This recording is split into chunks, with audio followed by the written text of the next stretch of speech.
9:45। Welcome है आप सभी का। क्या हाल है बच्चों, कैसे हो आप लोग? एकदम बढ़िया, झक्कास। ओहो, हेलो स्टूडेंट, हेलो मेरे प्यारे साथियों। तो चलिए आइए स्टार्ट करते हैं फिर लेसन 1। लेसन 1 आपको शुरू से फिर से पढ़ाएंगे। आप जो बच्चे पढ़े होंगे उनका हो जाएगा रिवीजन, और जो बच्चे नहीं पढ़े होंगे स्टार्टिंग से वो पढ़ सकते हैं, ठीक है ना। लेसन का नाम है कड़बक। क्या नाम है बच्चों? कड़बक, जो कि आपकी class 12th Bihar board Hindi 100 marks की काव्यखंड का सबसे प्रथम चैप्टर, पहला चैप्टर है, ठीक है। ओहो यस, नमस्कार सर जी, नमस्कार। कैसे हो आप लोग? एकदम बढ़िया हो ना? चलिए बहुत बढ़िया, एकदम हंसते रहिए, मुस्कुराते रहिए, स्वस्थ रहिए और मस्त रहिए, ठीक है सारे बच्चों। चलिए स्टार्ट करते हैं बच्चों। आज हम लोग जो अभी ना पढ़ने जा रहे हैं, आप लोग अंत तक जरूर देखना। लेखक के परिचय के साथ साथ चैप्टर एक्सप्लेनेशन कर देंगे, और पॉसिबल हुआ तो क्वेश्चन आंसर भी इसमें हम लोग कर लेंगे, ठीक है ना। वन शॉट होगा, आप जरूर देखेंगे। कड़बक, चैप्टर का नाम है कड़बक, ठीक है, जिसके लेखक है बच्चों मलिक मोहम्मद जायसी जी। एकदम थोड़ा सा तेजी में, थोड़ा बहुत तो रहना पड़ेगा, ठीक है ना, थोड़ा सा वो रहना पड़ेगा, तभी तो फिर हम लोग कर पाएंगे चीजों को। यस सर जी हो सर जी, यस। हाँ, ओ वाह शानदार सर जी। अब दिख रहा होगा एकदम बढ़िया वाला, एकदम बढ़िया दिख रहा है ना, एकदम शानदार। यस, चलिए। मलिक मोहम्मद जायसी जी इनके लेखक है, और इनका जन्म 15वीं शताब्दी के अनुमानतः 1492 में हुआ था बच्चों।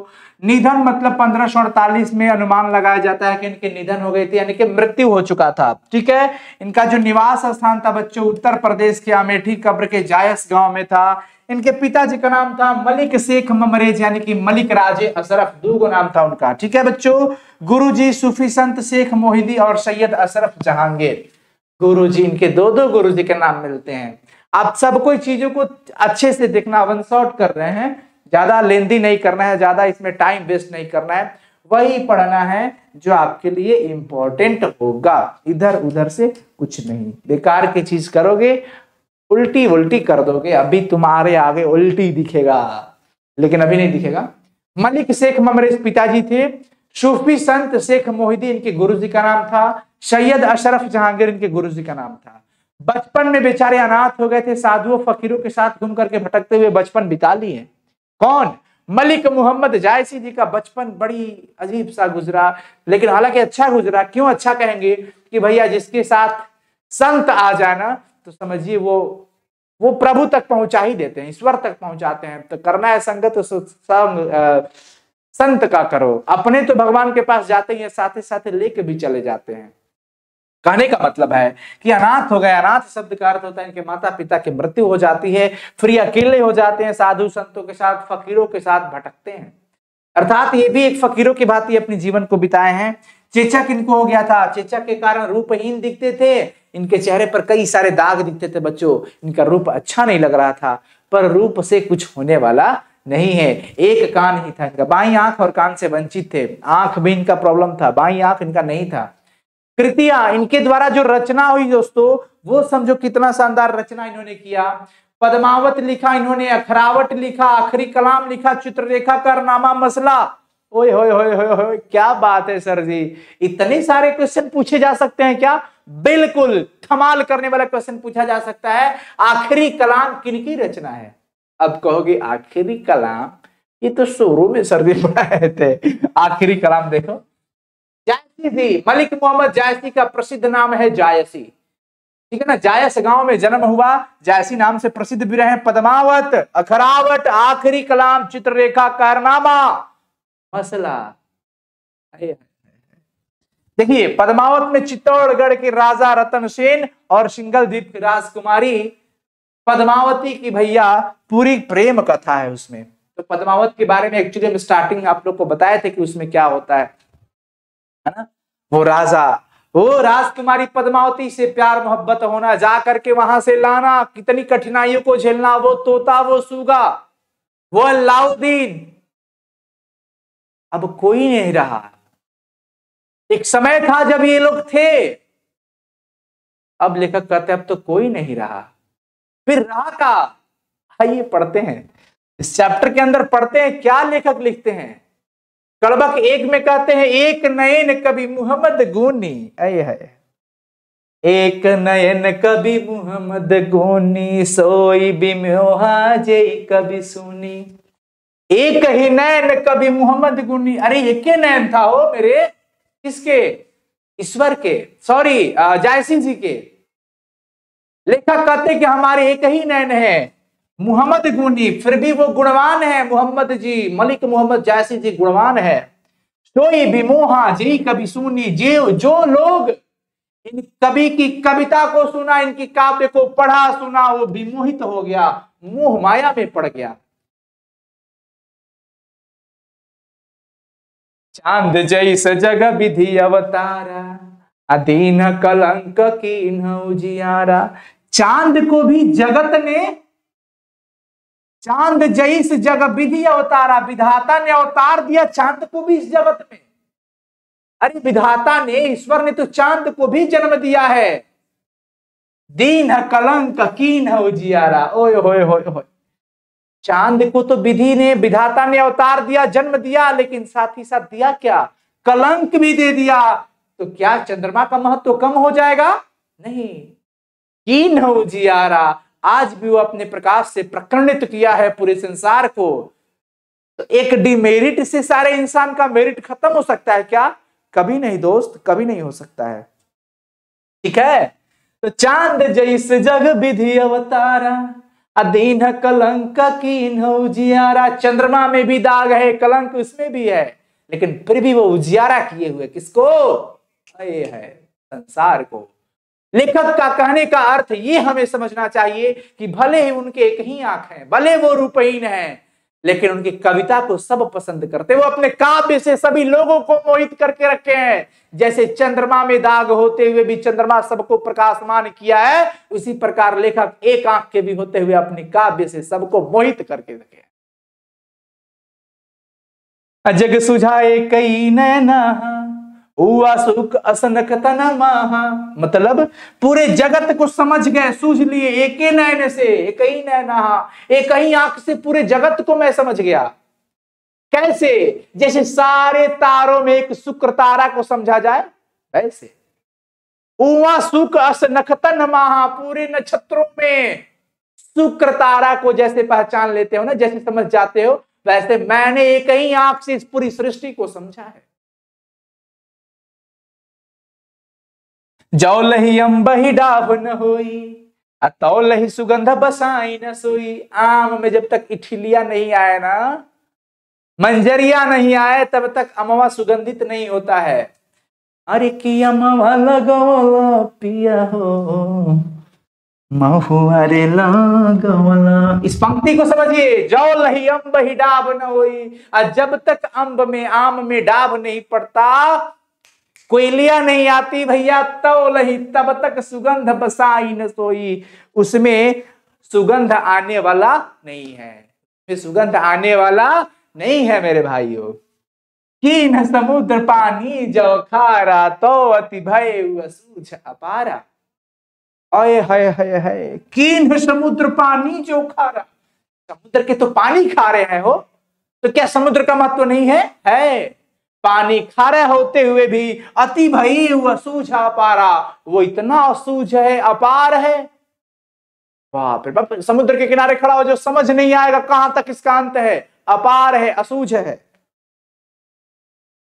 हंसते रहिए, मुस्कुराते रहिए और चीजों को समझते रहिए, और अच्छा लगे तो सब भाई क्या करना, समझ ही रहे हो। लेखक कहते हैं, जाओ सुमेरु त्रिशूल विनाशा, भा कंचन गिरी लागे आकाशा। मतलब जाओ सुमेरु, सुमेरु पर्वत को शंकर ने त्रिशूल मारा। महादेव ने, भगवान शिव ने सुमेरु पर्वत को मारा त्रिशूल की नष्ट हो जाए। और कृपा देखिए, प्रभु की कृपा ऐसी भाई कि वो इतना ऊंचा हो गया कि वो आकाश को छूने लगा। देखिए, मारा गया, तीर हो गया पॉजिटिव थॉट वाला में। मतलब यहां पर समझने की कोशिश कीजिएगा, जाओ सुमेरु त्रिशूल विनाशा, त्रिशूल से सुमेरु पर्वत को विनाश करने के लिए मारा गया। भा कंचनगिरी लाग आकाशा, सोने का पर्वत हो गया हो कंचनगिरी, सोने का पर्वत होकर के लाग आकाशा, आकाश को छूने लगा। नहीं नहीं नहीं, अगर हमारे कहीं आंख है तो भी मेरा महत्व है। लेखक अपने आप में संतुष्ट। तो बच्चों, चमड़ों के रंग पर मत जाना। हमारे रूप अच्छे नहीं है, हमारे मुंह की बनावट अच्छी नहीं है, हमारे हाथ काले हैं, हमारे मुंह गोरे हैं, ये सब बेकार है। असली गुण तो वो है जो आपके अंदर है। चेहरे रूपवान भले ही क्यों ना हो, लेकिन बोलने अच्छे तक नहीं आता है, माता पिता के लिए संस्कार नहीं है, बड़ों के लिए आदर नहीं है, और सुंदर गोरा मुखड़ा, ओ तन काला चश्मा, तन काला चश्मा जचदा है, बस ये गोरे मुखड़े पे ही जचेगा, पर किसी के दिल में आप नहीं आ पाइएगा। इसलिए संस्कार बहुत बड़ी चीज होती है, अनुशासन बहुत बड़ी चीज होती है। लेखक का कहना है हमारे अंदर मेरिट होना चाहिए ज्यादा, भले एक आध डिमेरिट हो। हमारे नाक लंबे हैं, हमारे कान एक लंबे हैं, हमारे मुंह लंबे हैं, हमारे मुंह चौड़े हैं, मैं दुबला हूं, मैं पतला हूं, मेरा सांवला है रंग, मेरा गोरा, ये सब क्या है? कुछ नहीं। जब ये इंसान इतनी प्रसिद्धि पा सकते हैं तो बताइए चेचक के कारण रूपहीन है। कितने उदाहरण दे रहे हैं ये।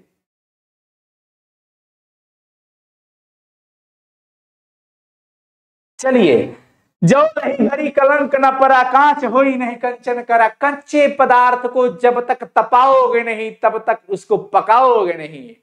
पकना है तो तपना पड़ेगा, आगे बढ़ना है तो पीछे के लिए क्या करना पड़ेगा भाई? जाओ नहीं, जब तक घड़ी कलंक ना पड़ा, घड़े के अंदर कलंक ना पड़ा, कच्चे पदार्थों को जब तक आप तपाओगे नहीं तब तक वो असली शुद्ध सोना बनने वाला नहीं है। एक नयन जस दर्पण और तिहु निर्मल भाव, एक नयन जस दर्पण और तिहु निर्मल भाव, सब रूपवत नहीं, सब रूपवत गही मुख जो हूं कई चाव।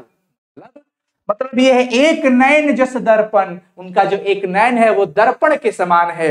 अब बच्चों यहां पर सवाल बनता है कि लेखक का एक नयन किसके समान है? दर्पण के समान है। वो अपने नयन की तुलना दर्पण से करते हैं और कहते हैं कि जिस प्रकार दर्पण के सामने अपना चेहरा देखने के लिए सब ललायित रहता है, रूपवान से रूपवान व्यक्ति भी सज जाता है ना, चलो अब आईना के सामने चलते हैं, देखते हैं कैसे लगता हूं, ऐसे ऐसे करेगा। इस सब मतलब सारी लड़कियां, सारे लड़के, एकदम सारे इंसान ललायित रहते हैं, बेचैन रहते हैं, व्याकुल रहते हैं उस आईने में अपने आप को देखने के लिए, क्योंकि वही एक आईना है जो सत्य बताता है। स्वच्छ जो देखेगा वही बताएगा। तो लेखक का कहने का मतलब है कि हमारे भी आंख वही है, दर्पण के समान बिल्कुल स्वच्छ और निर्मल इमेज इसमें दिखने वाला है। जो भी अपने आप को देखेगा हमारी आंखों में बिल्कुल उसी तरह पाएगा जैसा वो है।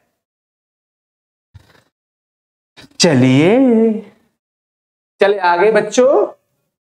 जी सर, आइए दूसरे में चलते हैं। लेखक क्या कहते हैं? मुहम्मद यही कभी जोरी सुनावा, सोना जो पर प्रेम पीर गा पावा। मतलब ये है कि मुहम्मद यही कभी सोरी सुनावा, जो भी सुनावा। मुहम्मद जो है इस कविता को, जायसी जी इस कविता को जोड़ कर सुनाते हैं, शब्दों को जोड़ जोड़ करके सुनाते हैं, और जो भी इससे सुना है ना, प्रेम के पीड़ा का अनुभव किया है। प्रेम में कितना दर्द है, प्रेम में कितना पीड़ा होता है, जो भैया है वो समझ रहा होगा। जोरी लाई रकत के ले, गाढ़ी प्रीति नैनन जल भे। रकत के ले को, अरे जिस प्रकार एक एक ईंट जुड़ करके एक एक दीवार बनता है, उसी प्रकार हमने एक एक शब्दों को जोड़ा। गम से जोड़ा, फेविक्विक से जोड़ा नहीं नहीं नहीं, रकत की लेई से जोड़ा। खून रूपी लेई का हमने इस्तेमाल किया शब्दों को जोड़ने में। और तो और गाढ़ी प्रीति नैन जल भे, नैनन से, आंखों से आंसू बरसने लगते हैं। आओ मन जान कविता सकीना, मकु यह रहे जगत में चीन्हा। अब मेरा मन तो बस यही है ना, मैं तो सिर्फ यही चाहता हूं कि इस कविता से मेरी पहचान बनी रहे, है ना। मकु यह रहे जगत में चिन्हा, मैं रहूं या ना रहूं, लेकिन मेरा पहचान यहां पर जरूर बना रहे। कहां सुरतन सेनी यस राजा, कहां शिवा बुद्धि उपराजा। कहां है वो अब राजा रतन सेन? पद्मावत वाली बात कहते हैं। कहां है वो राजा रतन सेन, कहां है वो बुद्धिमान सूगा तोता, कहां है वो अलाउद्दीन सुल्तानो, कहां गए राघव चेतन, कहां है सब, ओहो कहां है रानी वो सुंदरी पद्मावती, कोई नहीं रहा हो जगत रही कहानी, कोई न रहा जग रही कहानी, कोई नहीं रहा, बस उनकी कहानी रह गई है। लेखक कहना चाहते हैं बच्चों कि इस जगत में हम और आप एक न एक दिन, पूरी जगत के प्राणी मरणशील है, एक न एक दिन मरना है, लेकिन फिर भी आज सुभाष चंद्र बोस, भगत सिंह, वीर कुंवर सिंह, बहुत सारे ऐसे देशभक्त जो शहीद हुए हैं, मरने के बाद भी आज भी अमर है, आज भी इतिहास के पन्नों में उनका नाम हम लोग हर जगह पढ़ते हैं। तो भले इंसान रहे या ना रहे, ये मरणशील शरीर, मृत शरीर रहे या ना रहे बच्चों, लेकिन उनका कर्म, उनकी कृति ही रही जाता है, यहीं पर रह जाता है और वही गाया जाता है। जो जैसा करेगा वैसा पाएगा, और जो जैसा करेगा वैसा ही उसके बारे में गाएगा। धनी सो पुरखू जस कीर्ति जासु, फल मरे पर मले, फूल मरे पर मरे ना बासु, धनी सो पुरखू जस कीर्ति जासु, वही व्यक्ति धनवान है, वही व्यक्ति धनी है जो कीर्ति। अच्छा एक बात बताओ, कहने का अर्थ यह है कि जिसकी, अच्छा बच्चों समझ में आ रहा है,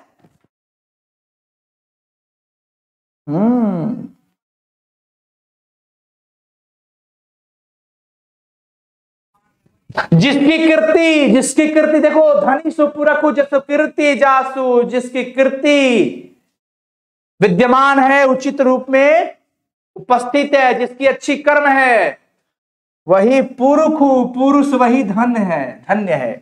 फूल मरे पे मरे न बासु, फूल भले ही मर जाए लेकिन उसका सुगंध नहीं मरने वाला है बच्चों। इस प्रकार से इंसान भले ही मर जाए लेकिन उसके कीर्ति का बखान जरूर होगा। जो यह पढ़े, हाँ, के न जगत जस बेचा, के न लीन जस मोल, मतलब ये है मेरे दोस्त कि कोई इस जगत में नहीं है जो यश को बेच सके, यश, और कोई नहीं है जो यश को खरीद सके, ले सके, ना ना ना, वो तो कर्म से ही मिलने वाला है। जो यह पढ़े कहानी हम सवरई दुई बोल, जो इस कहानी को पढ़ेगा, जो पद्मावत को पढ़ेगा, इन पदों को पढ़ेगा, वो दो शब्दों में हमें जरूर याद करेगा। यही लेखक की अभिलाषा है, यही लेखक की अभिलाषा है बच्चों। क्वेश्चन आंसर कर ही लेते हैं फटाफट से, ताकि इस चैप्टर का पूरा मतलब ठिकाना ही मतलब ये हो जाए कि चलो हो ही गया कंप्लीट। कवि ने अपनी एक आंख की तुलना दर्पण से क्योंकि वो जानते हैं कि दर्पण स्वच्छ होता है, निर्मल होता है। ठीक उसी प्रकार कवि की आंख भी है जो बिल्कुल निर्मल है, स्वच्छ है। कवि कहते हैं कि कोई भी व्यक्ति अपनी छवि जिस प्रकार साफ एवं स्पष्ट रूप से दर्पण में देख पाता है, ठीक उसी प्रकार कवि की आंख में भी वो वही स्वच्छता देख पाता है। पहले कड़बक में कवि ने कलंक, कांच और कंचन से क्या तात्पर्य है बताइए? 3 शब्दों का इस्तेमाल हुआ है कलंक का। तो देखिए, कलंक शब्द की चर्चा करते हुए लेखक यह कहते हैं कि चंद्रमा में तो भैया दाग है, लेकिन दाग होते हुए भी वो संसार को रोशनी देता है, अर्थात उस रोशनी के आगे वो कल्ला धब्बा का कोई महत्व नहीं रहा, कोई मोल नहीं रहा। गुणवान व्यक्ति में अगर कुछ दोष भी है, कुछ अवगुण भी है ना, तो उसके गुण के आगे वो सब अवगुण छिप जाता है। काला धब्बा क्या करेगा किसके आगे? चंद्रमा के प्रकाश के आगे। और रही बात कांच की, तो भैया कांच शब्द का प्रयोग करते हुए लेखक कहते हैं कि जिस प्रकार कच्चा सोना को गलाकर तपाकर असली सोना में बदला जाता है ना, उसी प्रकार इंसान को बिना संघर्ष, तपस्या और त्याग के श्रेष्ठता और सफलता नहीं मिल पाती। त्याग करो, तपाओ खुद को, पसीने बहाओ, मेहनत करो। अब एक शब्द रह गया है कंचन। कंचन शब्द का परिचय सुनिए। कंचन शब्द का प्रयोग करते हुए लेखक यह कहते हैं कि जैसे शंकर के त्रिशूल द्वारा नष्ट किए जाने पर सुमेरु पर्वत सोने का हो गया, और वैसे ही इसी प्रकार से भैया सज्जन की संगति से दुर्जन भी श्रेष्ठमान बन जाता है। संगत का तो बहुत ही ज्यादा असर पड़ता है बच्चों।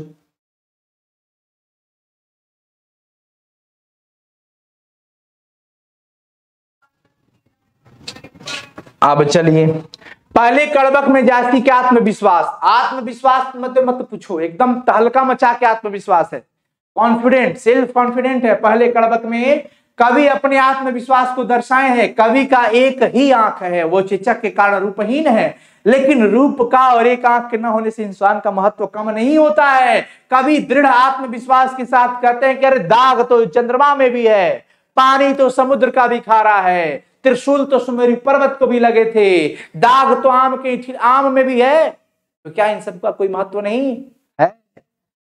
फिर भी देखो, चंद्रमा में दाग होते हुए भी वो प्रकाशित करता है सारा जग को, त्रिशूल तो सुमेरु पर्वत को नष्ट होने के लिए लगे थे, फिर भी वह सोने का हो गया है।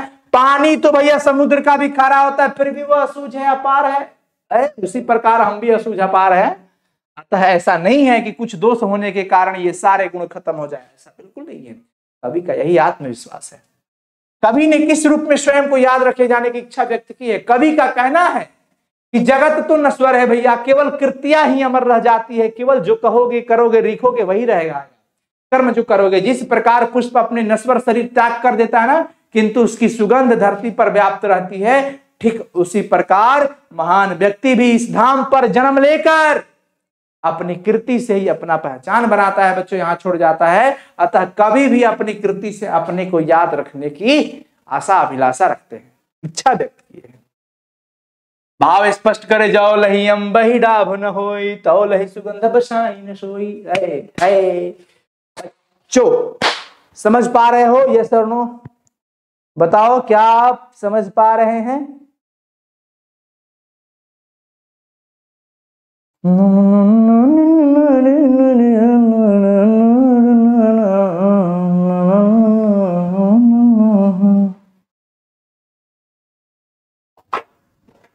यस सर, काजल करिए, थोड़ा थोड़ा थोड़ा थोड़ा, इसमें भी थोड़ा थोड़ा, इसका मतलब स्टार्टिंग से नहीं देखिए आप। अब ये तो एकदम जबरदस्त समझ में आ रहा होगा बच्चों को।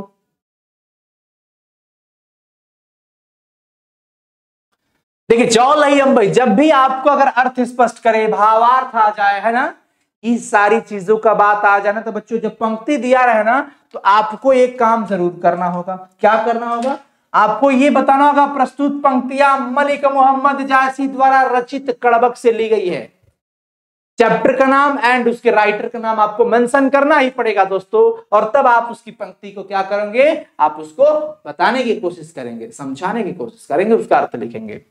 कवि इस पंक्ति के माध्यम से क्या कहते हैं? कहते हैं कि जिस प्रकार आम में सुगंध आने के लिए डाभ युक्त मंजरियों का निकलना जरूरी होता है, उठली कोयली अब लगती है ना जी उसमें, तो जैसे वो नहीं होगा तब तक आम में सुगंध नहीं आएगा, उसी प्रकार बिना दोष के पुरुष में गरिमा कहां से आएगा?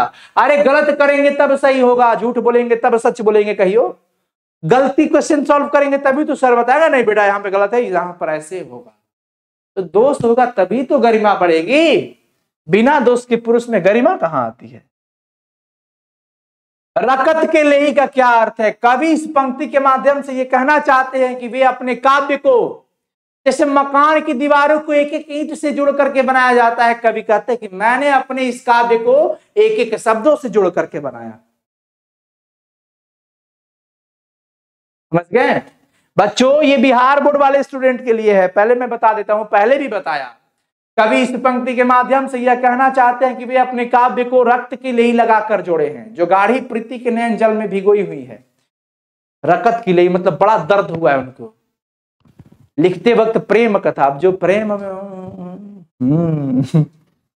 अर्थात इस काव्य को लेखक ने अपने कलेजे के खून से रचा है, बहुत ही दर्द हुआ है उनको लिखते वक्त।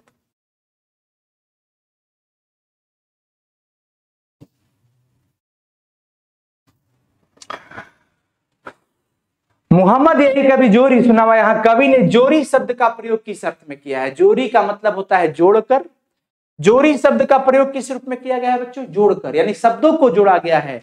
इस पंक्ति के माध्यम से कवि यह बताना चाहते हैं बच्चों कि जो देखिए वो इस कथा को जोड़कर सुनाया है, जिसने भी इसे सुना है वो प्रेम की पीड़ा का अनुभव किया है, प्रेम में क्या दर्द होता है, जिसने वो सुना है भैया वो उसे अनुभव भी किया है। दूसरे कड़बक का भाव, आ हा हा हा हा, दूसरे कड़बक में देखिए क्या भाव है। दूसरे कड़बक में कवि अपने काव्य और उसकी कथा सृष्टि के बारे में हमें क्या करते हैं, अवगत कराते हैं, बताते हैं। वे कहते हैं कि उन्होंने इसे रक्त के लिए लगाकर जोड़ा है शब्दों को, जो गाढ़ी प्रीति के नयन जल में भिगोया हुआ है। गहरे प्रेम, गाढ़ी प्रीति मतलब गहरे प्रेम, नयने से जल बरसल बा प्रेम में, प्रेम में जल बरसा है मतलब काफी पीड़ा हुआ है, बड़ा दर्द हुआ है प्रेम में। तुम लोगों को नहीं होगा जी? ना सर जी, हम लोग को क्या है होगा। अब देखिए कहते हैं कि अब तो ना राजा रतन सेन है, नहीं रानी पद्मावती है, नहीं वो बुद्धिमान सुगा है, ना अलाउद्दीन है ना, कोई नहीं रहा, ना राघव चेतन राव, कोई नहीं रहा हो, आज कोई नहीं रहा, किंतु उनके यश के रूप में उनकी कहानी रह गई है। फूल झड़कर नष्ट तो हो जाता है पर उसकी खुशबू रह जाती है। उसी प्रकार कवि यह कहना चाहते हैं कि एक दिन वह भी नहीं रहेगा पर उसकी काव्य कला, उसकी कृति सुगंध की तरह यहाँ पर क्या रह जाएगी, व्याप्त रह जाएगी बच्चों। ठीक है, चलिए लास्ट क्वेश्चन है हमारा कि व्याख्या करें। धनी सुपुरख जस कीर्ति जासु, फूल मरे पै मरे न बासु। कहते हैं प्रस्तुत पंक्तियां दिस दैट द्वारा हुआ है, ये तो आपको लिखना ही पड़ेगा और ये मैं पहले भी बता दिया, अभी भी बता रहा हूं। अजीस प्रकार पुष्प अपने नश्वर शरीर त्याग कर देता है, फूल मरे पे मरे न बासु। फूल भले ही मर जाए, फूल भले ही अपना नश्वर शरीर त्याग कर देता है, किंतु उसकी सुगंध व्याप्त रहती है बच्चों धरती पर। ठीक उसी प्रकार महान व्यक्ति भी इस धाम पर अपना नश्वर शरीर छोड़ जाता है, जन्म लेकर अपनी कृति से ही अपना पहचान यहाँ पर छोड़ता है। समझ गया स्टूडेंट? तो हंसते रहिए, मुस्कुराते रहिए, स्वस्थ रहिए, मस्त रहिए। ये चैप्टर आपका क्वेश्चन आंसर खत्म हो गया। फिर अगली बारी जरूर आएगी इसका, जिस दिन हम लोग इसका मेंटी सेशन करेंगे। समझ गए बच्चों? ओके, खत्म हुआ सेशन। ठीक है, मेंटी जरूर होगा इसका। Bye, take care.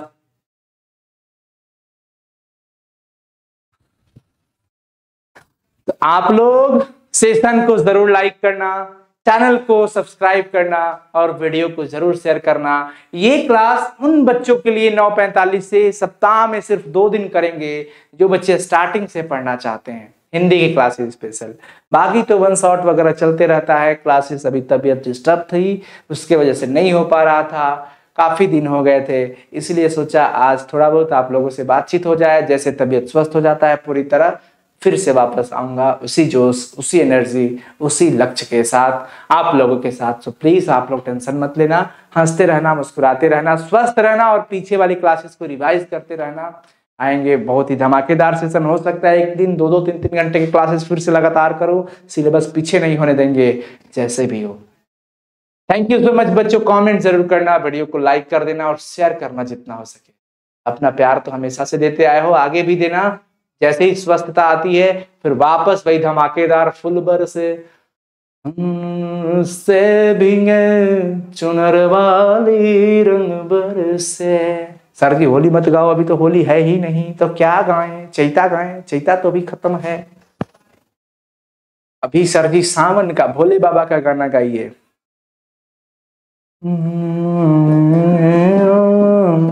चलिए बच्चों, बहुत ही बढ़िया। और जिन बच्चों को टेस्ट सीरीज वगैरह लेना है, वो चाहे हिंदी का, केमिस्ट्री का, भैया वो सब जाइए साइंस संग्रह ऑफिशियल ऐप इंस्टॉल कीजिए। मैं बार बार बोल रहा हूं, प्ले स्टोर पर जाइए, प्ले स्टोर पर जाकर के इंस्टॉल कीजिए साइंस संग्रह ऑफिशियल ऐप। इस ऐप को इंस्टॉल कीजिए, खुद को रजिस्टर कीजिए, टेस्ट सीरीज, पीडीएफ, सारी चीजें फ्री में है। टेस्ट सीरीज आपका बस चार्जेबल है, जरूर भाग लीजिए टेस्ट सीरीज पे। चैप्टर वाइज मिसलेनियस टेस्ट दीजिए सारे सब्जेक्ट का। जाओ पढ़ो खूब बच्चों। ठीक है, बाय। प्लीज लाइक कर दो, अभी 1K लाइक कर दो तो बच्चों, अभी 1K पहुंचा दो अभी इसी सेशन में। जो बच्चे लाइक नहीं किए होंगे, अब चाहे जो भी हो शेयर कर दो, 1K कर ही दो आप लोग, तो अपना प्यार बरसा दो सब ना।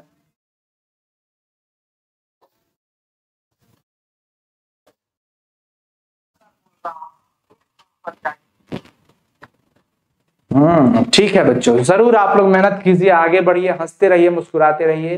सिलेबस का फिक्र बिल्कुल ना कीजिए। लॉकडाउन खुल जाए या ना खुले, फर्क नहीं पड़ता पढ़ाई के मामले में, यहाँ पर क्लासेस आपकी जरूर चलती रहेगी। ठीक है, फिर कमेंट जरूर कीजिएगा आप लोग इस स्पेशल सेशन के लिए। ये मत सोचना कि अब ये रोज क्लासेस ऐसे ये चलेगा, ये स्पेशल 2 दिन की क्लासेस है, सप्ताह में 2 दिन चलेंगे। उन बच्चों के लिए जो रिवीजन करना चाहते हैं, उन बच्चों के लिए जो स्टार्टिंग से पढ़ना चाहते हैं। ठीक है बच्चों, thank you so much, bye, take care. Please 1 के कर दो आप लोग, 1 के। जैसन सचला रहनी वैसन दुनिया हमारी सामने। 1 के करो तभी मैं जाने वाला हूं। 1 के तो करना ही पड़ेगा आप लोगों को।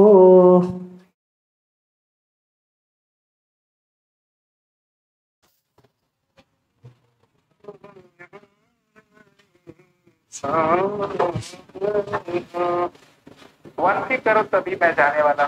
थैंक यू सो मच बच्चों, 1 के हो गया, थैंक यू, वाह, वेरी गुड। कमेंट भी उसी तरीके से करना, बहुत ही ज्यादा संख्या में कमेंट करना, देखते हैं कितने बच्चे प्यार बरसाते हैं। बहुत ही बढ़िया।